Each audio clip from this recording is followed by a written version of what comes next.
it may look like I'm painting random shapes, but what I'm really doing is painting the spaces between white shapes that I want to bring forward. That's the key to negative painting, and I'll demonstrate the process with this study of daisies and show you a few other ways to think about negative painting.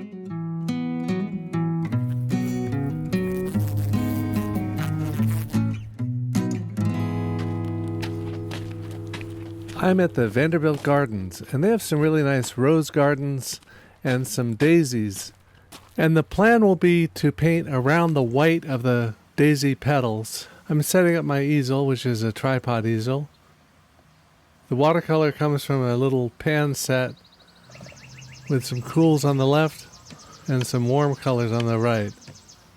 And what I'm doing is flicking a drop or two of water on each pan of color to activate it and get it starting to liquefy. A lot of artists do this before they leave home so that the colors are ready to go when you arrive on location. I want to paint each of the flowers in its correct relationship to the others, but I don't want to get distracted by all the details of the structure of each flower. So instead I want to just place the centers of each one in relation to the centers of the other ones, those yellow centers. By placing those yellow-orange ovals, I'll be able to see in my peripheral vision where they are. And now that I've anchored the position of each of these daisies, I'm ready to start with negative painting. And that means defining the white parts of these flowers by painting the green spaces between them. I'll start somewhere near the middle of the picture and just pick this little triangle, paint that in, and then I can build from there.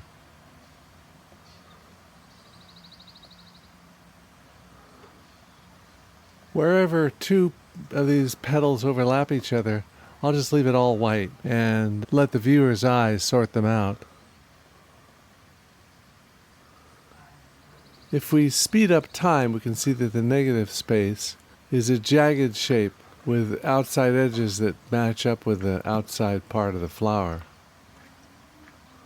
You can often get quite creative with these figure-ground relationships, rendering the negative space and letting everything else go to white. Or you can have the figure and ground intersect with each other. It takes a while before you realize that red is her hair, and you can see the positive shape of her hair on the lower right. I'll need to make those central discs more bright yellow-orange, but I can do that later with gouache. Right now I'm just trying to indicate some of the little accents and details. I can draw a little line with a fountain pen and brown ink underneath those discs. Since these daisies are white shapes against a darker green background, I'm going to have to leave those white shapes as the white of the paper and paint around them. And that means I'm going to work my way from light to dark in the green areas as well as everywhere else, painting an overall green shape across the spaces between the daisies, and then subdivide that to do the farther and farther layers of foliage going back.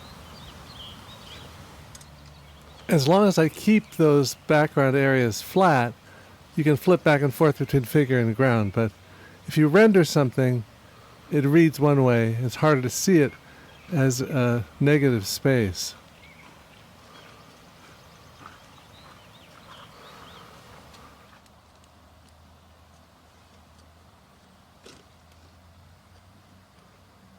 Even though I may speed things up from time to time in this video, what I'm actually telling myself is to slow down.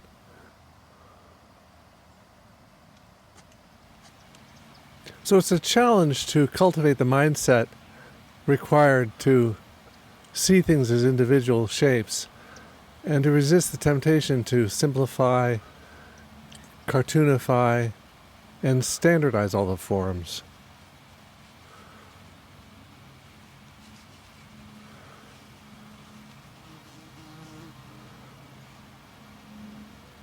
Being conscious of spaces between things is really a very Zen notion. The Japanese have a special kanji for it. And the meaning of that kanji is that it's like a gate with a moon peeking through the gaps in the gate. The word in Japanese has connotations that go beyond just negative shapes, though. It has to do with intervals, spaces between things in music, the spaces and pauses in film, and even the strange presence or significance of objects that are left out or absent.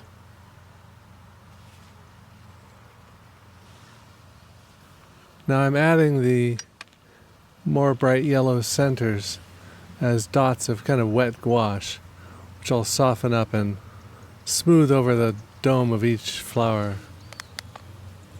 We call each daisy a flower, but really it's a collection of flowers. What we call a petal, the long strap-like thing that you tear off when you play She Loves Me and She Loves Me Not, that's actually called the ligule, and it's part of a separate flower that goes around the outside edge called ray florets. And on the inside of the disc are disc florets. Now if you're doing a negative painting, can you go in and use white gouache to touch up the areas that were supposed to be white? Of course you can. There's no rules. Nobody cares. But the challenge will be to make the white white enough, as white as the paper. Almost never is, but sometimes you get lucky. I'm just going to use a little bit of white to fix a couple places where I didn't quite get it the first time.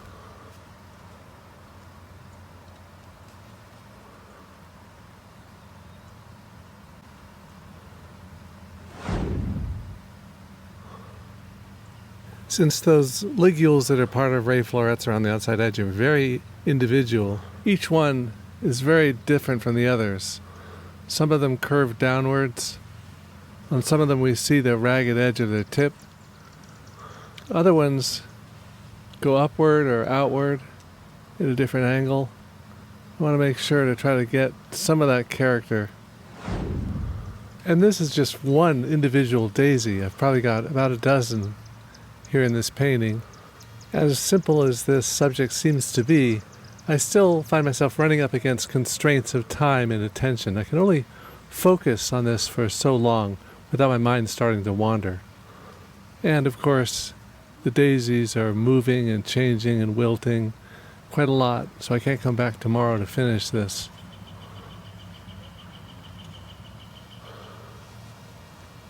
But it's fun to think about other artists of the past who have painted these flowers, which often symbolize sweetness or innocence.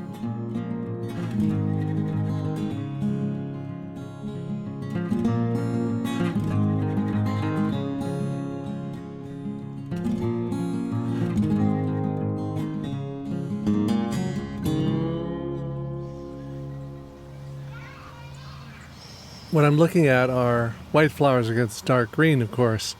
But it's good to keep in mind that you can use negative painting for painting a light background against dark green leaves by just cutting the background in gouache.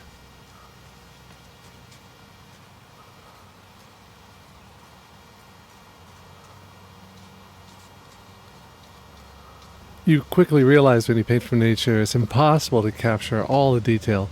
So what I try to do is just to get a lot of detail in the center of the picture, in this one. And as I get closer to the edges of the picture, I can break down the level of detail and rendering to just simple washes and some bigger shapes and bigger passes.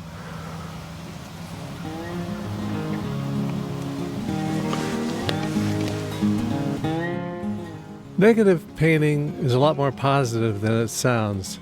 It simply means giving your attention to the background players and thinking about the intervals, the spaces, and the emptiness that brings out interesting form. For those who are new to my channel, thanks for hanging out. I've got hundreds more videos like this where I do a painting, take you on a little journey of process and philosophy. I got a playlist here of other watercolor paintings, a specific video that relates to the one you just saw. Don't forget to subscribe, and I got merch, signed books, and other good stuff on the website.